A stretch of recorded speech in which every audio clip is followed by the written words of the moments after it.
जय हिंद।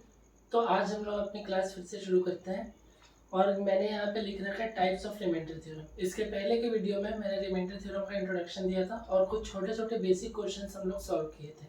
अब हम लोग इसके टाइप्स को पहले देख लेते हैं।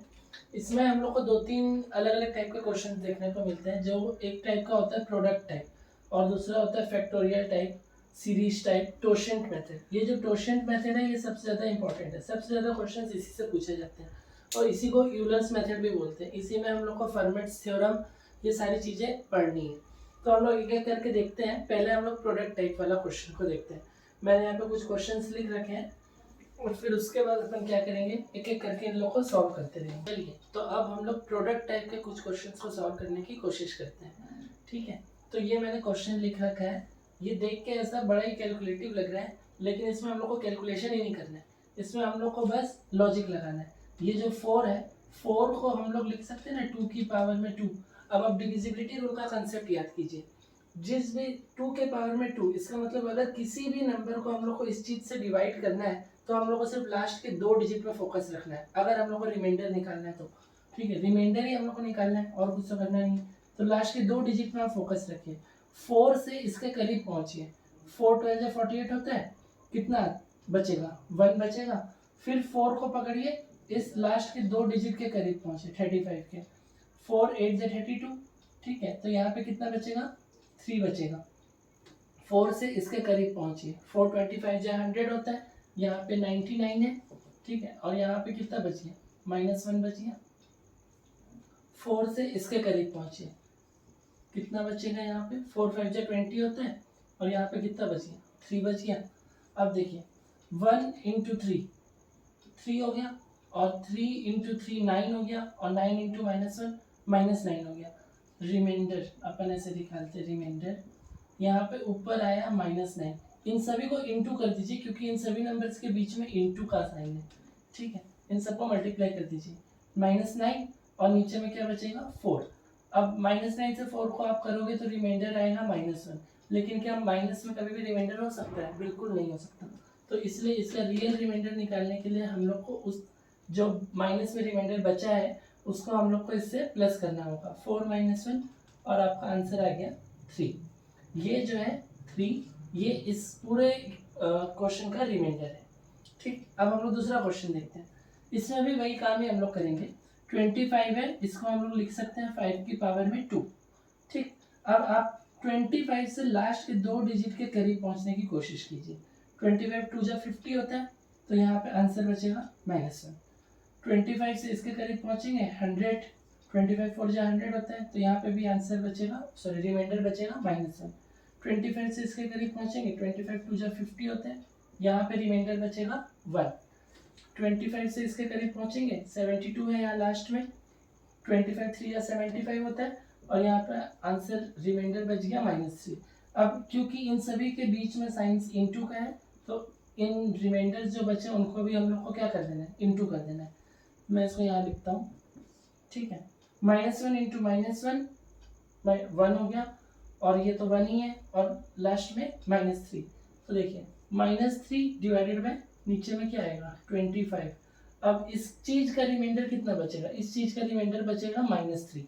लेकिन माइनस में कभी रिमाइंडर हो सकता है?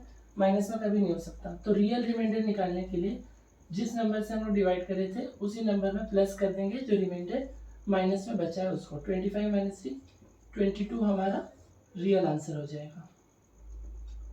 22 इज द रिमाइंडर। ये इसका आंसर है और ये इसका आंसर है। चलिए, अब हम लोग सेकेंड टाइप के क्वेश्चंस को देखते हैं, फैक्टोरियल से रिलेटेड वाले क्वेश्चंस। ये क्वेश्चंस भी बहुत आसान होता है, बस इसको ध्यान से करना है हम लोग को। इसमें एक ही जगह गलती होती है, वो भी मैं आपको इस क्वेश्चन में बताऊंगा। उसी रिलेटेड मैंने क्वेश्चन रखे हैं, वो गलती भी मैं आपको बताऊंगा जहाँ पे हम लोग को मेन ध्यान रखना रहता है। ठीक है, तो पहले हम लोग थोड़ा सरल वाला क्वेश्चन देखते हैं। देखिए, फैक्टोरियल 1 2 3 ऐसे करके लंबा चला गया कहाँ तक? फैक्टोरियल 28 तक।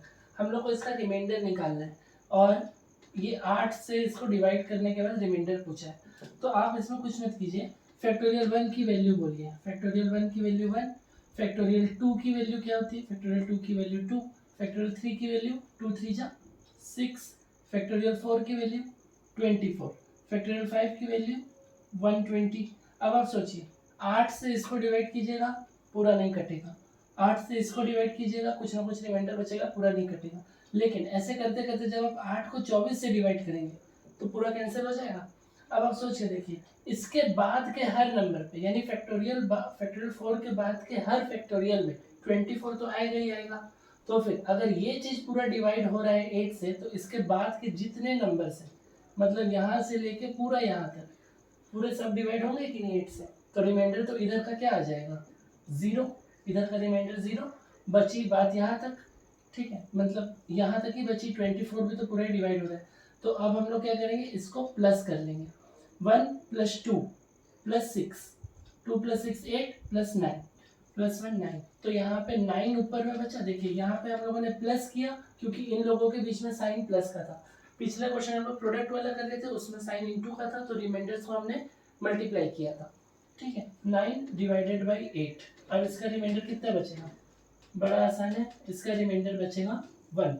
तो इस पूरे क्वेश्चन का रिमाइंडर कितना बचा, 1, ठीक है। नेक्स्ट क्वेश्चन में आ जाइए। फैक्टोरियल 0 की वैल्यू क्या होती है, फैक्टोरियल 0 की वैल्यू आप सोच रहे होंगे कि 0 होती है, लेकिन नहीं, फैक्टोरियल 0 की वैल्यू 1 होती है। आप इसे ढूंढिएगा कि क्यों फैक्टोरियल 0 की वैल्यू 1 होती है, और कमेंट सेक्शन में मुझे कमेंट करके बताइएगा। फैक्टोरियल 1 की वैल्यू 1, फैक्टोरियल 2 की वैल्यू 2, फैक्टोरियल 3 की वैल्यू 6, फैक्टोरियल 4 की वैल्यू 24, फैक्टोरियल 5 की वैल्यू 120, ठीक है। इसके आगे जरूरत नहीं पड़ेगा। 15, हम लोग ऐसा करते करते फैक्टोरियल 231 तक जाना है, लेकिन उतना जाने की जरूरत नहीं है। 15 से इनमें से कोई भी पूरा कैंसिल आउट नहीं होगा, लेकिन 120 पूरा कैंसिल आउट हो जाएगा। तो इसके बाद का जितना भी हो वहाँ पे रिमाइंडर कितना आ जाएगा, 0। सेम कंसेप्ट के कारण रिमाइंडर क्या आ जाएगा, 0। 120 तो पूरा कैंसिल होगा 15 से। इसके बाद हर एक नंबर के फैक्टोरियल में 120 आएगा, और वो पूरा कैंसिल हो जाएगा किससे, 15 से, ठीक है। तो अब हम लोग इसको क्या करेंगे, प्लस कर देंगे। 24 + 6 30, 30 + 4 कितना हो गया, 34 हुआ ना। ये लोगों को प्लस करके 34 हुआ, ये लोगों को प्लस करके 34 हुआ। 34 डिवाइडेड बाई क्या, 15। अब यहाँ से इसका रिमाइंडर निकाल लीजिए, कितना आ गया, 4 आ गया। यही इसका आंसर है, ठीक है। लास्ट वाला देखिए, लास्ट वाले में मिस्टेक होने का ज़्यादा चांस रहेगा। यही एक पॉइंट है जिसमें मैं बता रहा था कि मिस्टेक हो सकता है। फैक्टोरियल 1 2 3 4 ऐसे करते करते आपके पास 8 9 2 1 तक लेके गया है, और इसमें डिवाइड करके रिमाइंडर पूछा है आपसे। इसमें जो रिमाइंडर पूछा है वो फैक्टोरियल 4 से इसको डिवाइड करने के बाद रिमाइंडर कितना आएगा ये पूछा है।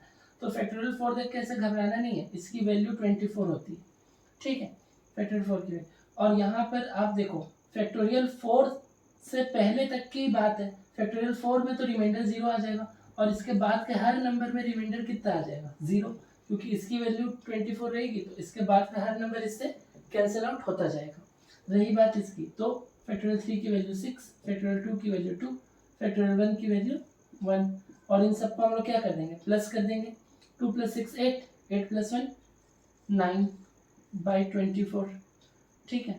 24 क्यों लिखा, देखिए यहीं पे मिस्टेक होता है। अक्सर बच्चे क्या करते हैं, यहाँ पे फैक्टोरियल 4 लिख देते हैं, और फैक्टोरियल को भूल कर डायरेक्ट 4 से इसका रिमाइंडर बचा के 1 निकाल के आंसर मार के आ जाते हैं, और वो 1 दिया भी रहता है ऑप्शन में।